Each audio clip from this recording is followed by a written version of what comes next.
what's up?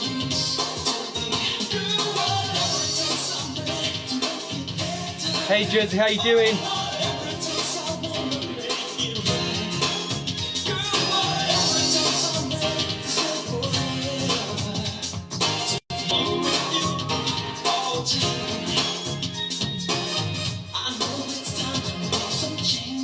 Well, I just finished the Saturday Fresh, the Afrobeats Fresh show on Legacy.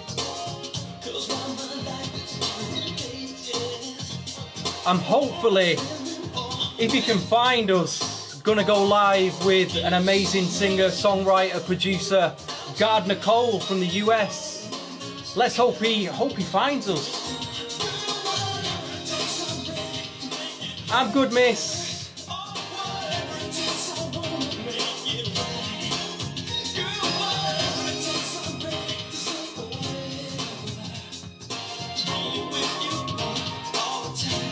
Just playing in the background, Mr. Gardner Cole, Whatever It Takes. Great record. What year was this? 1991. I'm going to talk to this guy hopefully very shortly.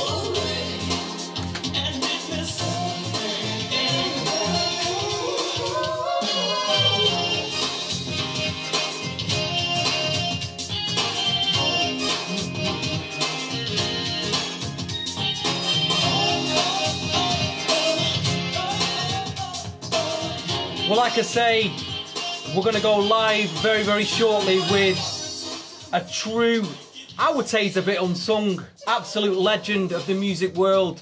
Wrote so many hits for so many artists, big artists like Madonna, Jody Watley, Nick Cayman, Tina Turner.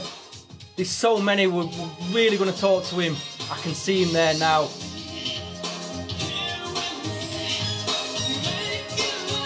Just playing in the background, Gardner Cole, Whatever It Takes. You know what, I grew up with this record. This was like my big pop New Jack Swing record at the time. Played it to death. The remixes were just incredible. Thought I'd let it play before we talk to him.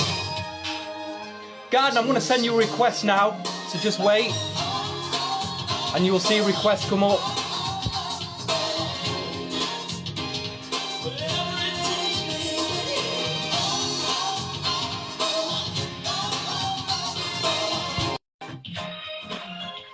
Let's see if we can get him up.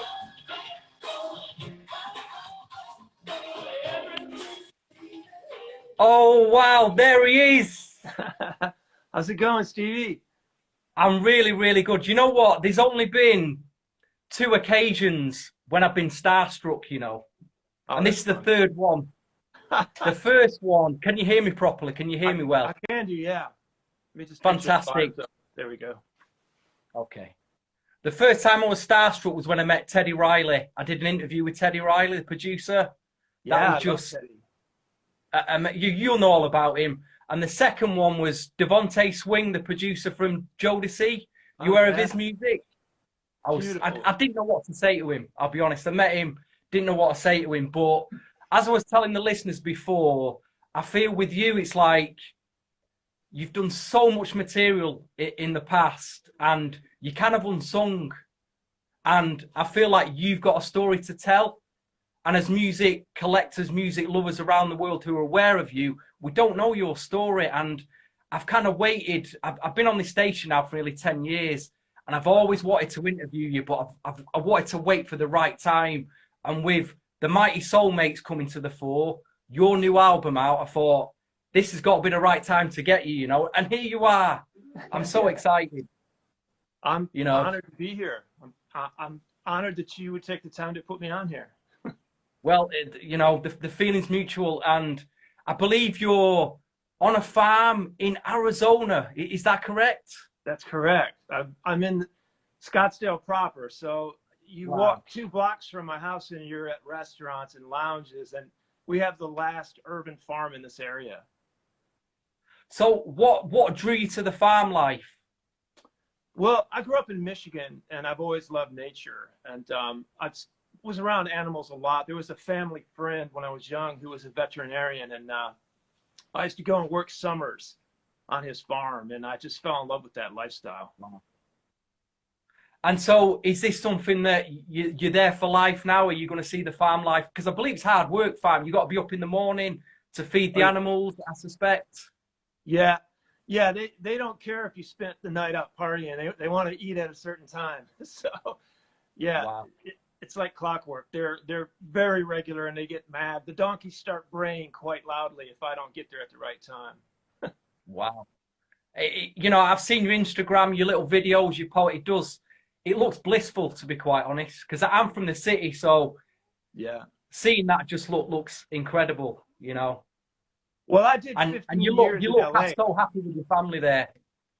Well, you know, I spent a good deal of my life in Los Angeles, and then I did spend some time in Maida Vale, actually, too, in London.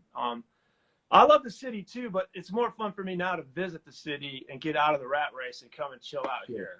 So, I mean, there is lots I want to go back in the past and talk about, but what I need to get in first is your new album. I don't want to. We need to plug your new album because it's out there now. It needs plugging. It needs promoting. It's called In Your Light. I want to play a track from it shortly as well. We can listen to it. Tell me about that project, when you started it, and what was the reasons and just some of the songs behind it. Well, you know, the whole thing started out as a bit of a dare. I have a 15-year-old son who's actually a very talented musician in his own right. And he was like, Dad, how come you don't do albums on yourself anymore? You only work with other people. And I said, nobody wants to hear me, man. And he said, I want to hear you. And then he said, What, are you scared or something? So then it became a challenge, right? And so I thought, well, I'll try it. So I started doing some songs, and I did a song called Succeed that's actually not on the album, but it was released as a single before the album. And I got a lot of great response off it. And I thought, well, maybe somebody does want to hear my music. So then my son's challenge turned into this labor of love. And with COVID and everybody being kind of like, you know, stuck at home, it was a perfect time. I think I wrote about 20 songs and whittled it down to the 9 that are on there. But it was a labor of love. I mean, sound-wise, I'd kind of put it in like an AOR bracket. I don't know how you how you see it. How do you see the sound of it? I think you're right. You know, my favorite time period for records is the 70s. I just love the way they sound. So I wanted to kind of have like those very dry drums and that kind of 70s tight thing, mixed with some of the delays and the ethereal stuff that you hear in a lot of pop music today. So it's a bit of a hybrid for me from the stuff that I love now and the stuff that I love from the 70s. The track I'm actually going to play, though, it has a Prince influence. It's the title cut. The one that got me instantly. You know? Let's have a listen to this. All right. Here we go. Here we go there. See the Prince thing coming through? Yeah.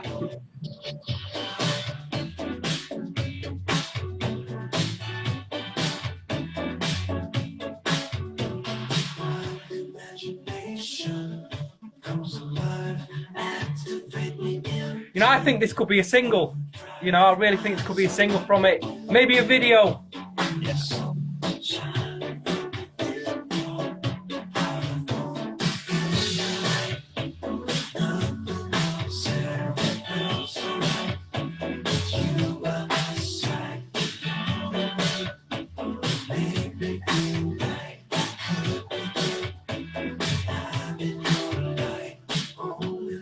So what was the process behind that? What was the thought process behind this record? You know, I've been through a lot, as we all have, with COVID, and one of the things that got me through was my family, and it's a love song for my family, really, because when I'm around my family, I feel like I'm at my best, you know, and when I'm in the light that they shine on me, you know, it makes me feel good. So it's a feel-good song. It's a love song, but it's really about my whole family. Like I said, I think that one is very instant. You know, it grabs you straight away. You know, I can hear that. I can hear that on the radio. Let's take another one. Let's say, Do It All Again. Let's play this. All right. Again, this got me. Got Me Again.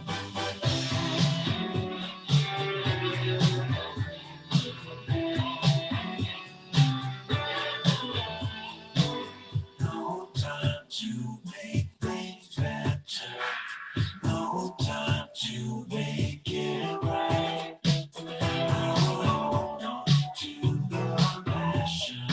I know it's still inside. You broke my heart. I built you from the start. I do it all again. I do it all again. There's nothing left to bring. I give you everything. I do it all again. I do it all again.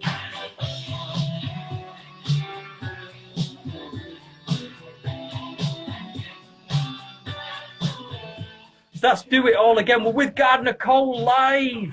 This is amazing. Gardner, tell me about this record. Like I said, you know, this was a labor of love done during the whole COVID thing. I was kind of landlocked, and I've got a pretty nice studio here at the house with lots of gear, and everything you hear on that record is me. There's not a single other person on it. So, you know, I'd go out and play the drums, and I'd come in and, you know, track the bass, and then I'd come out and do some keys, and I'd start layering all the vocals and all those bits. And but yeah, it's fun to do something all on your own like that, you know. Sure. Where's the album available? Where can the listeners get hold of this album? Well, it's on Spotify, Apple Music. It's on all of the, you know, streaming platforms. And I'm tempted to actually start pressing some vinyl on some of it as well and try to get some physical product, because I miss those days of the physical product. We all do. We all do. Especially if you're of a certain age, you love your CD, your vinyl. Let's take one more. Which should we play? I brought 4 tracks that I really like. The Downtime. Oh yeah. And Win It For Your Love. I think Win It For Love is meant to be a single at some point. Let's have a listen to that.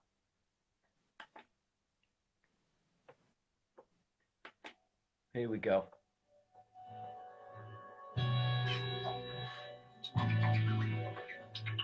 You see, we're coming to the end of our time. Your mind is reeling, but your eyes say you lie. I feel it in my heart and soul when you touch mine. Yes.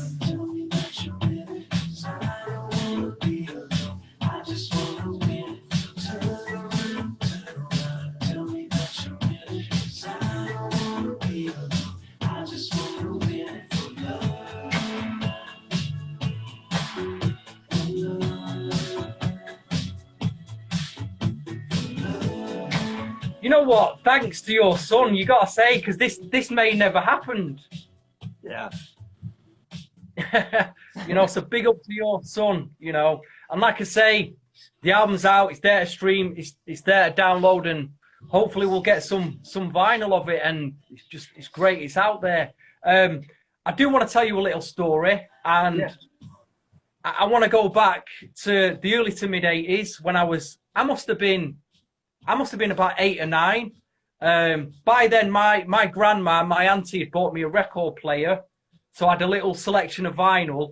And I made my mum go out and buy Madonna's True Blue album. I was a huge fan of Madonna. Yeah. So, because I was too young to go to the record store, she came home from her birthday with the True Blue album. And back then, with album CDs, I'd read all the sleeve notes, and I do recall your name, Gardner Cole. Yeah. And you know that record you wrote for Madonna was one of my favorites on the album, and your name stuck on my head.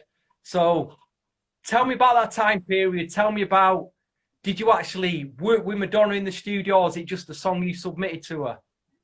Well, that song was written with a good friend of mine. One of the first friends I made in Los Angeles when I first moved there was a guy named Peter Rafelson.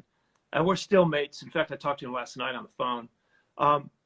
You know, normally when I write songs, it's a very fast process, you know. It seems like most of the songs come 10, 15, 20 minutes, they're kind of there. This is a song that we labored over. It was a labor of love, but we took probably 6 months putting that song together. And Peter's dad had a flat right next to the Chateau Marmont on in Hollywood right there. And we wrote that song at that house, kind of overlooking the city. And I remember at the time I had a manager named Bennett Freed, and he was with Wisner and Demand, and they managed Madonna at that time. And I played it for him. And originally we were trying to get that song to Cyndi Lauper, of all people. Well, she would have actually done a great job as well. But luckily, Madonna heard it, and she actually, said, "Hey, I want to change some of the lyrics," and she did. And then my other mate, this guy Patrick Leonard, did some pretty cool things as far as speeding it up a bit and putting a driving bass line under it and stuff. So, that was a big collaborative effort to make that. And I was, as soon as I heard it, Patrick asked me to come down to the studio and he played it for me. And as soon as I heard it, I said, man, that's going to be a hit. I mean, you just know in your bones when you hear that song. And it was the first song recorded on that record. So I was like full of trepidation that it may not make it. Because generally with a big star, they'll cut 20, 30 songs. And usually the first song or two doesn't make it, because they have so many other songs to choose from. So I was a bit worried that it wasn't going to make it, but it did, and it's turned out to be one of Madonna's favorite songs. And she still does it on all of her tours, and she's put it on tons of different configurations because it is one of her favorites. And I just got so lucky that I was with Wisner and Demand at the same time that she was. I mean, it is still to this day a fan favorite. It's a song that stands the test of time, really, Yeah. It's interesting because that was the first song that she really belted. You can really tell that she put a lot into that vocal. And it wasn't an easy song to sing, but she pulled it off. And it's a bit more of a rock edge, compared to most of the other stuff that she's done. So I'm honored that she did it, and it's changed my life. With your name on the credits on that album, was the phone ringing then for you for work? What happened? It was. Yeah, it's interesting, because a lot of people don't know this, but the very first cover, and when you get a cover, that means someone else has recorded your song. The first cover that I had was with Rockwell, and he did a song called "We Live in a Jungle" that I had written. Okay. And the song was also featured in Barry Gordy's Last Dragon, his karate movie. Okay. A lot of people don't know Rockwell, but they know him because Michael Jackson sang, "I always feel like somebody's watching me," right? So they know Rockwell from that song, but they don't know he did an album before that called Captured, and I had a song on that. And then the second cover that I had was on Vanity, who was Prince's girlfriend, and did a song with her called Romantic Voyage, which, those are cool artists, but they're not going to get the kind of attention Madonna does. So the third song I ever had recorded by somebody else was Open Your Heart by Madonna. So once people started hearing that, and it just opened this floodgate, and I started getting, Jody Watley and Tina Turner and Amy Grant. Just a bunch of people started showing up. Elisa Fiorillo. I started making a lot of records after that. So it changed my life.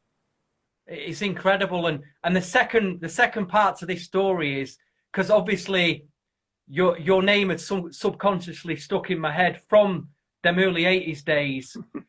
We go to like the late 80s, and I'm not sure if you're aware of this, but in my home city of Manchester, we have quite a big black music soul community that go out and listen to soul records, R&B records. We had a big DJ at the time. His name was Mike Shaft. He was like the big black DJ on the radio, on the Manchester Piccadilly radio at the time. He played all the new R&B soul music, and I started listening to his show because previous to that I was into pop music, and I was getting, as I was growing up, getting into the late 80s, I discovered soul and R&B, and it was just a revelation to me. And I'm going to play this record. He played this record now. I didn't know who it was by, but I was blown away. Let's play this. This record, Gardner. This one.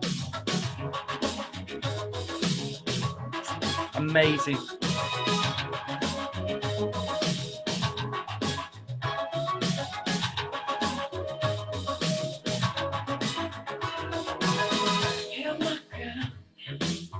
I feel this, feel it here when you're doing this.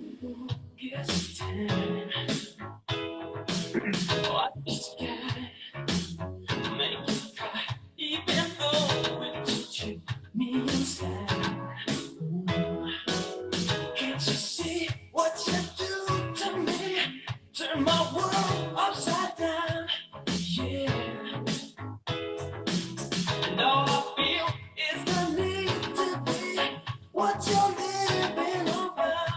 Yeah. Wow. Hey, hey, girl, tough, be strong. But I've been rolling too long. Oh, if you be my baby, if you be my baby. You know, he played that record, and I'm like, what is that? Who is that? And at the end of it, he went, that's the new album from Gardner Cole, If You Had My Baby. He played 2 tracks pretty much for about a month every week. And I used to see your album, your vinyl album, because there weren't many CDs then. It was like vinyl albums in like, we got them as in imports. They come in from the US. There were specialist black music stores. Your album was there. People were buying that album for this track and another one, which we're going to play shortly. But tell me about this album. Tell me about your deal with Warner Brothers. Let's get into that. Well, you know, it's interesting because, you know, I'm from Flint, Michigan, which is a mostly black city. And, you know, I grew up loving Motown and R&B and black music in general. And what's funny about that album is I had put about 4 or 5 songs into the kitty for that album. And I remember Warner Brothers at the time saying, you know, these are too soulful. You're a white guy. Black radio's not going to play you. A white radio's not going to know what to do with you. So we'll let you have a couple of those songs. But for the most part, they kind of steered me to pop, right? And then, you know, Michael Bolton and Robbie Neville and all these other guys start to prove them wrong. And, you know, George Michael and all that. So, but, you know, I'm 60. So I was coming into this thing where radio was still pretty segregated back then. And, It was, you know, well, you're so right. It was. and, you know, and they were just worried that, you know, nobody would play me. The only guy that kind of pulled that off was Bobby Caldwell, you know, because he did that song, What You Won't Do, Do for Love. And, you know, even the name Bobby Caldwell sounds like a black guy, right? It's like, yeah, I know Bobby Caldwell. Like, if you heard his name on the street, you'd think he was a brother. And I remember when I met Bobby Caldwell and he opened his mouth, I mean, you just can't believe that he's a white guy. I mean, well, what's crazy about him is he also does an amazing Frank Sinatra. I mean, this guy's just a chameleon with his voice. So, yeah, you know, I'm almost tempted to go back and kind of resurrect some of the super soulful stuff that didn't make that record and like redo them as me now and see where they go. Cause I still have demos from that. Oh, stop it. Don't tell me that. Don't tell me that, Gardner. Yeah. Well, maybe I I'll think this for you. Listen, this is your sound. Yeah. You know, if I'd have been the main label henchman at Warner Brothers, you'd have walked in, tall guy, white guy, good-looking guy, could sing, could write a song, could produce. You'd have been a dream. To me, you're a dream artist. You know, that's like Prince. Prince walks into Warner Brothers, can just do it all. Yeah. You know, you're on that level. It's just that, as you know, you kind of answered my question earlier about radio. It was segregated at the time, so I figured with you that it's like they probably wondered what to do with you. Would black radio play you because these are the black music tracks? Yeah. Would pop radio play you because maybe it's too black sounding for pop radio, and maybe you got lost in that kind of system, really, which is a great shame. Yeah, I did. I mean, you know, it's one of those things where I learned a valuable lesson though. Like, I know if I had stuck to my guns more and said, look, you know, this is what I do, take it or leave it, you know, maybe I would have ridden that same wave that Michael Bolton and, you know, some of the other guys had, because I was kind of there first, even though I didn't release anything like that first. You know, I learned a lesson. One of the issues was also that Warner Brothers was having so much success with me as a writer and as a producer. That's another reason I think my solo projects were a bit lost in the shuffle, because as businessmen, they're looking at the, you know, the reality that they can make a lot more money keeping me busy writing and producing for others than they could just having me be an artist. So there was a point where I didn't really want to do my third album. I had a 3-album deal with Warner Brothers, and you know, my producing career, my writing career was taken off to the point where they kind of came to me and they said, look, you know, do you really want to do this third album? And I said, you know, based on how much success I'm having with other artists, maybe not. And they said, look, they owed me like $500,000 to make a third album. And they said, wow, how about you don't do the album? You just keep writing and producing for us. Because I was signed to Warner Brothers Music, Warner Chappell. I'm still there, actually, which is just been, I've been there forever. But they were like, we'll give you $100,000. You can just do whatever you want with it. You don't have to put out the third album. We save $400,000. You make $100,000 for doing nothing. And I'm like, let's do it. So the third album never saw the light of day. Wow, but, you know, that's a shame. It's a real shame. Well, you know, you're a fan, and I appreciate that. Can I play one more? Let's play one more off this album. This is my other favorite, and it was one of the singles. Because I know you had like a dance it with "Live It Up." I did. But this one got me as well. I love this record so much.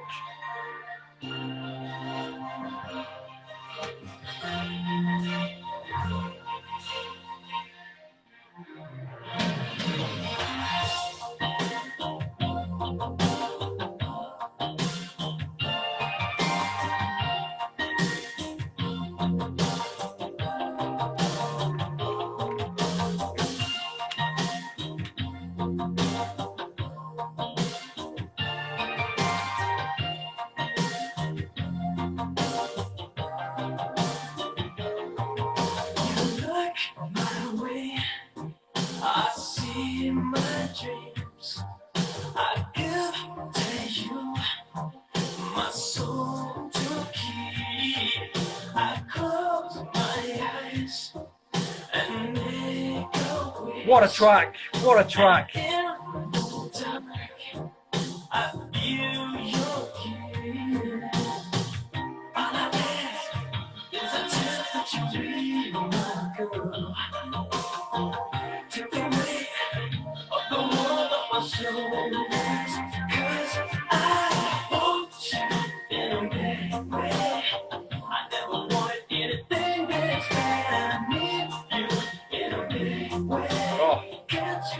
Listen, do you know the emotion you convey?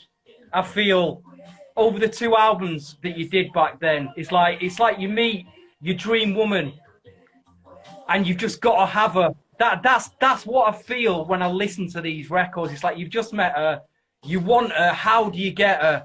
And you can hear that in your voice. Is that how you wanted to come across back then?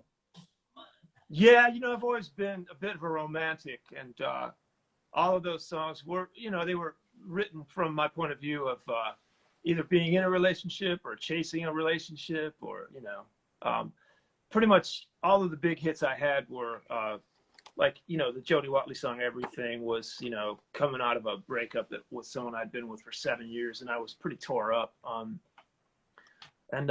Yeah, that song was, you know, I actually cried when I wrote "Everything." You know, I sat at the piano and had tears streaming down. It was a tough song to write, but that song also has really lived on, and, you know, it was featured in some recent TV shows and stuff. And Jody Watley's doing really well. She's, you know, she just keeps going, and she's amazing. I love her as an artist and as a person.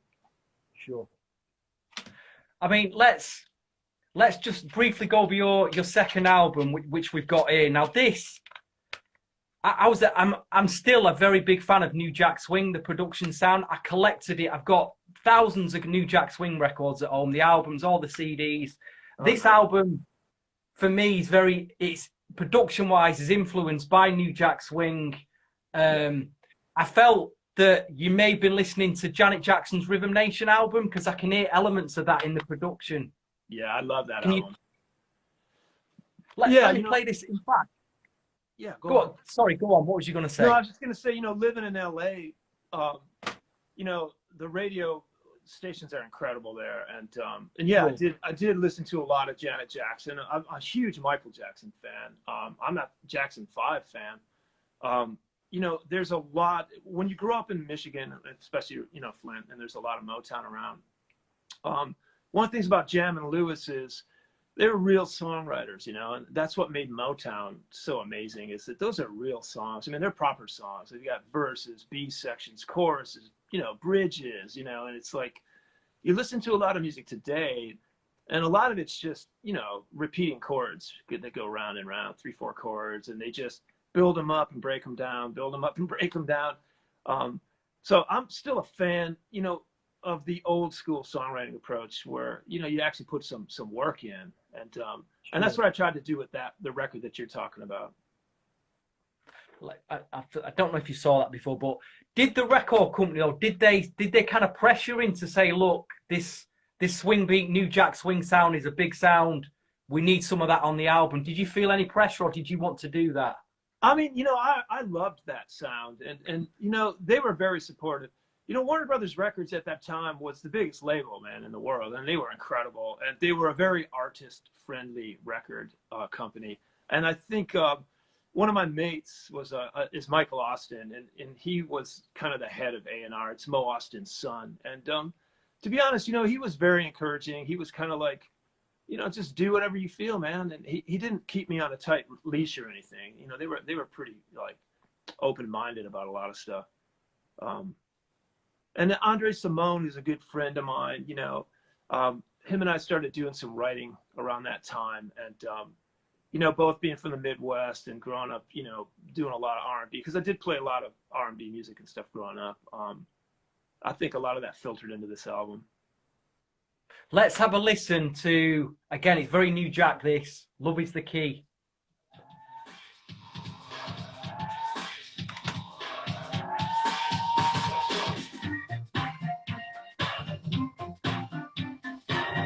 Oh, I want to dance.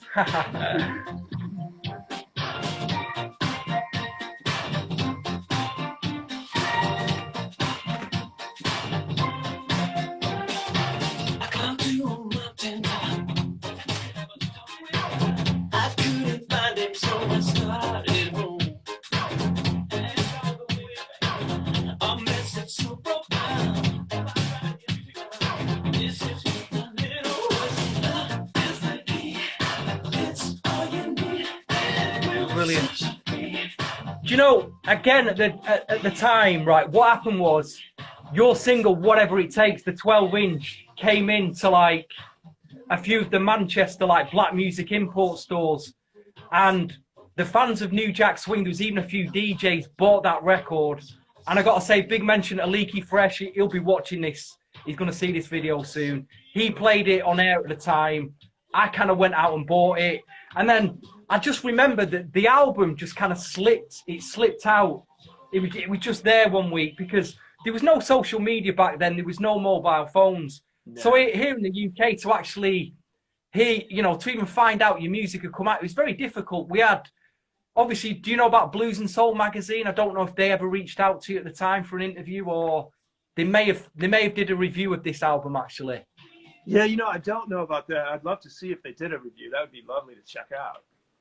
I think they did, you know, but that is literally, that's how we found out. It was like you had to go to the record shop, yeah, just to see these come in. And like I say, this slipped. It's just slipped out there. But again, I grew up with this album. There is one artist though that does remain a mystery to me, and I want your thoughts on him. I don't even know if you remember the guy. He's got an incredible voice. You worked on his album. Mm. Can you see that? Yeah, Stephen Dante. Yeah. Oh, I thought I'd surprise you with this. Yeah. Now, for me, was he English or was he from America? I still don't know to this day, Gardner. No, he was a Brit. He's English. It's funny because he was signed by Peter Edge, and Peter Edge went on to be a big record executive. In fact, he still is, as far as I remember. And that was signed. I remember now. It was Chrysalis. Yeah. Susan Collins, I think, was the A&R person on that. Huge voice.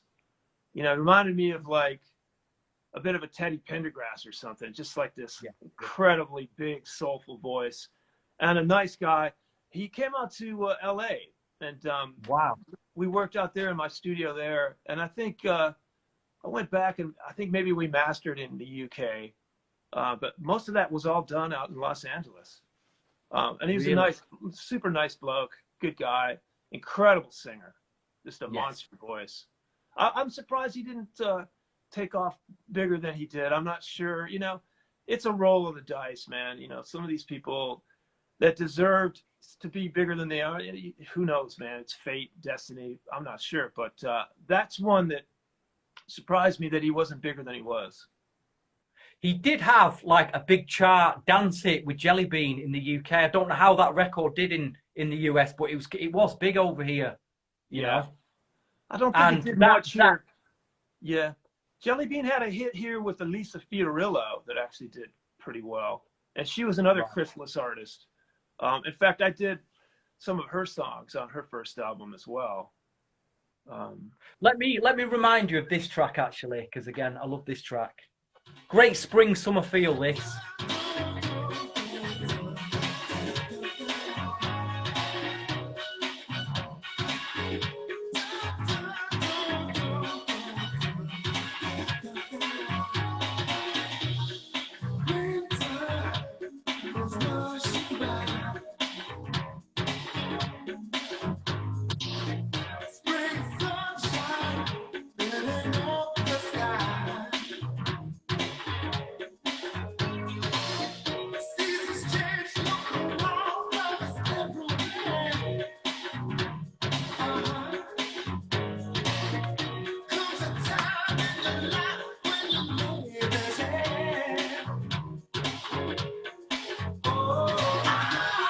Great voice.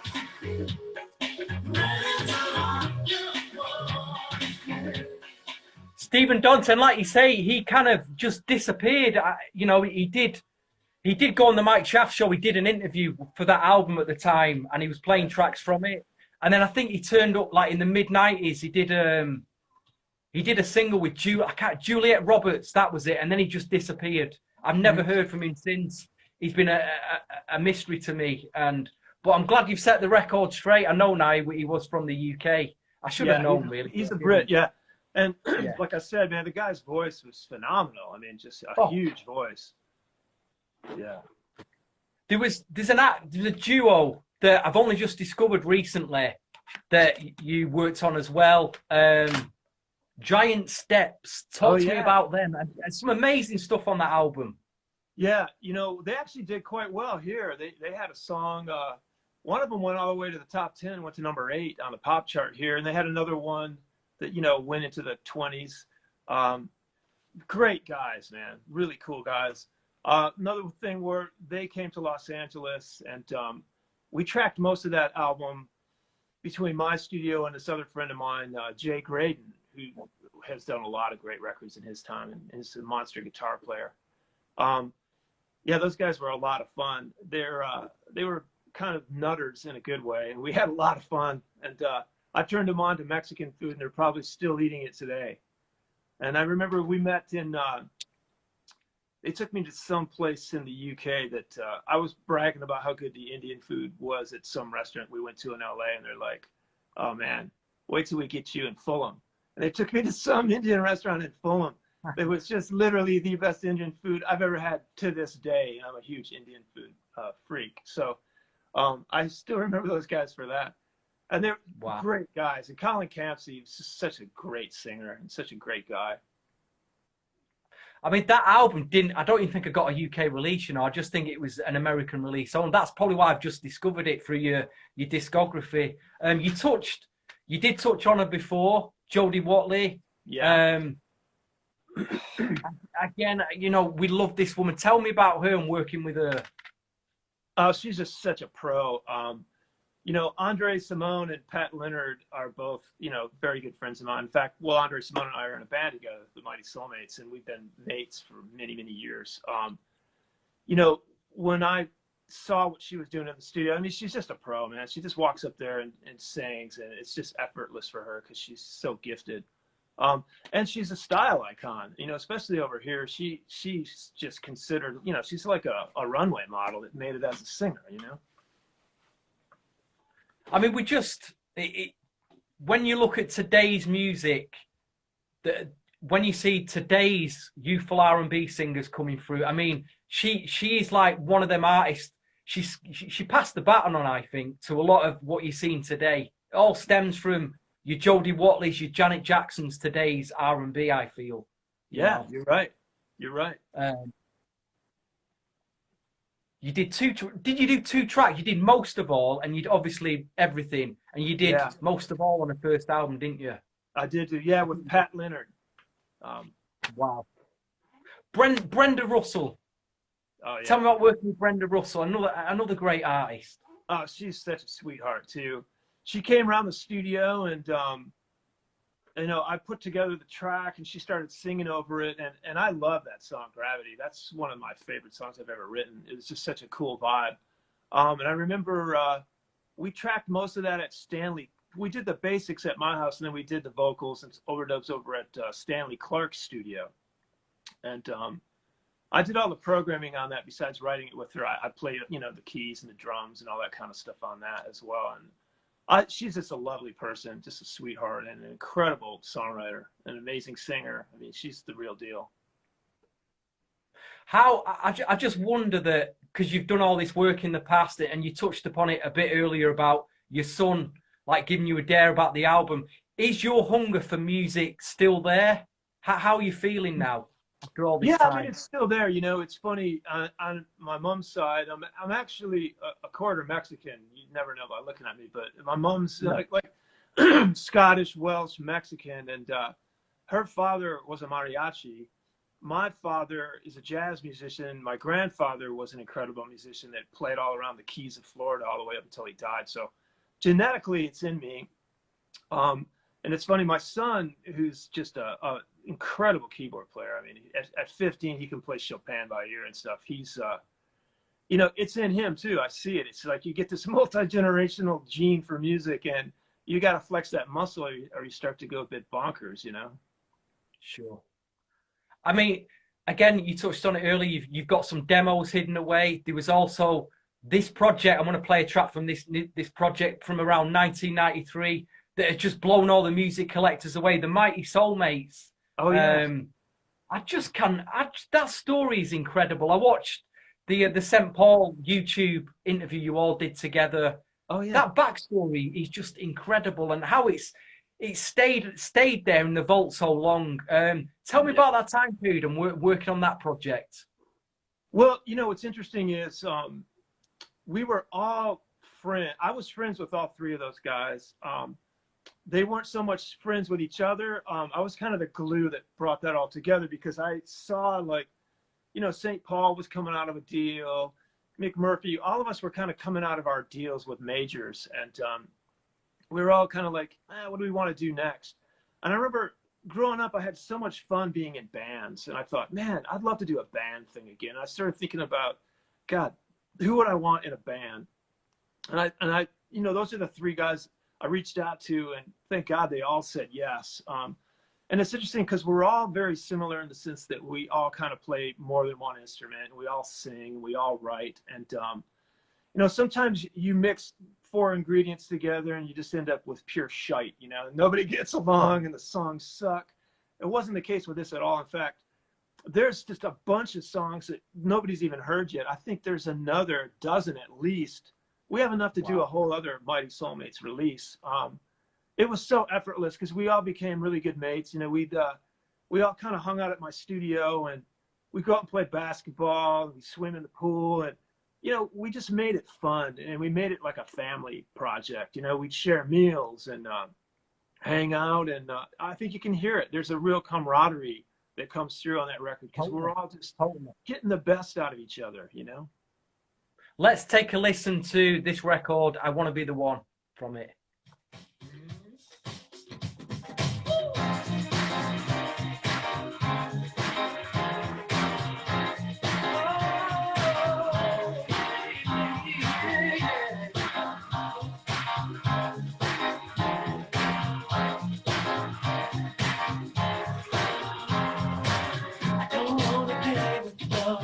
options. Yeah. I don't wanna waste no time. I kept thinking I could live without you. Yeah. But losing you would be alright. And if you look into my eyes, you see the words I say are true. And if you look into my heart, you know that I'm in love with you. I wanna be the woman who just couldn't break up on you. I wanna be the one you love forever. I wanna be the one that you do when there's something wrong. I wanna be your one and only lover. You know, that reminds me, the melody again, it's Whatever It Takes. Yeah. Whatever It Takes to Yeah, me when I hear that a bit. Yeah. Well, I'm singing the hook on that one, and St. Paul is singing most of the verses. And that song started out with a track that I had only had a chorus on, and then I played it for St. Paul, and he just killed those verses, man. I love his voice. He's just such a soulful singer. And a lot of people don't know, but he did the first version of Nothing Compares to You. Really? And a band called The Family. Dig that one out and check it out. I mean, if you like Sinead's version, wait till you hear St. Paul's, because it is soulful, man. It's incredible. I did get the Family album at the time. Was it tucked away on there? I've not listened to it for so many years. It is, yeah. Go back and listen to Nothing Compares to You by The Family, and it's mind-blowing how good that vocal is by St. Paul. You know what? When you hear it. Sure. What is the sheer coincidence about the Mighty Soulmates, though, and the connection again to Manchester, as I'm interviewing you here, is the label Be With Records who put the vinyl out. I think the guy who reached out to Mick Murphy's from Manchester, you know. Oh, that's awesome. You know, what a sheer coincidence, you know. We kind of love our music here, so yeah. Is there anything, and I'm kind of testing your brain, is there anything like that you worked on that's unreleased for other artists that we don't know about that could come out again one day, or will always be buried away as buried treasure? Is anything you can think of? Well, yeah, you know, there was an artist named Tony Lamons, and unfortunately he passed away. He was in a car accident and died pretty young, but he was signed to Prince's label through Warner Brothers, and I think he did have one album come out, but we had done about 6 tracks that I found the masters to recently. Wow. And I'd have to reach out to his estate and stuff and kind of see where that lies. But that guy was an incredible singer, man, and just a full of life human, man. It was just such a tragedy when he died, because he was a real close mate. He was actually living at my house at the time he was in an accident and passed away, and that was a rough thing to go through, because he just had so much talent. And he had been in a band with Lenny Kravitz called Romeo Blue. And I think Romeo was Lenny and he was Blue. And he had been making the rounds around Los Angeles, and people knew him. You know, and then way back in the day, I did a project. I had a band called Moulin Rouge. And we were kind of like, in the early 80s, we were like the house band practically for Madame Wong's and some of those big clubs of the time. And we had a huge following. A couple of the guys, you know, we looked like a bunch of like Duran Duran wannabes, but we were a little bit more soulful than Duran, but everybody would kind of compare us to them. And that stuff's unreleased, and there's some gems in there too. So, you know, now with the internet and the way that you can share stuff, you know, quickly and freely, I'm going to start releasing some of that legacy stuff as well. Oh, that'd be amazing. Well, you'll be the first one I'll reach out to. well, listen, can we persuade you to do like a, you know, that R&B, that soul set? Can we? It suits you so well, I feel. Well, you know, it's interesting because I was recently listening to a bunch of demos I have of a bunch of my soul stuff, and I played it, you know, for my son, and he was saying, you know, man, maybe you should just do like another band and put this stuff out and come up with some name and pretend like it's some soul band and just release it, you know. So I'm tempted to do that, and so, you know, I'd probably re-record most of it, just, you know, to kind of get stuff sounding better, because some of the stuff is, you know, it's pretty dated, but there's some solid songs in there, and you're right, you know, my instincts are, it's a lot easier for me to sing and play soul than it is to do pop, so maybe I should take your advice and do an album like that. Well, let's hope so. I'd planned to take 30 minutes of your time, which is impossible to fit all that in. But we've nearly had an hour now, and wow, I don't want to keep you too long. But you know, I could talk to you for hours, Gardner. Seriously. You know what? You know, I'm going to release more stuff, and as I do, you know, let's keep this channel open because you know, I really appreciate you taking the time to do this, and you know, at some point I'm going to have to come visit Manchester. Hey, that would just be amazing. Who knows? I might tune up on your farm one day, and you have to get the shotgun out. Yeah, if you make it to the States, you better look me up. Definitely. Oh, did you ever get to the UK? Have you ever been here before? Oh yeah. I spent quite a bit of time there in the '80s, and last time I was there, I was working with Brass, Matt and Luke Goss. Oh my gosh! Yeah, wow. 1992. Yeah, you did. That's right. Yes, you did. You did a track for them. Yeah, I did do. Yeah, and they were, you know, Matt amazing. Goss actually lived with me in LA for a while. I kind of helped him like make the transition across the pond. But no, I love London, and I've been there, you know, off and on. Probably been there about 10 times. So, you know, I'm due for a trip to bring my son and introduce him to that area. And so I definitely will look you up. Totally, we will definitely stay in touch because I think there's so much more to talk about. What I'm going to do now is I'm going to save this video so everyone can see it. But thank you so much, Gardner. It's, you know, to actually to talk to do this interview and hear your story. Is there anything you'd like to say before I let you go? Is there anything you'd like to add or, you know, tell us at all? You know, we're going through some interesting, tough times, and you know, all I can say is, man, let's just try to learn how to love each other, because that's really, love is always the answer. Totally. Mr. Gardner Cole, what a pleasure, man. Seriously, thank you so much for this. Yeah, thank you, man. It's been a pleasure. Okay, and I'll save this video, and we'll talk soon. Yeah. Thank you so much, sir. All right, man. Cheers.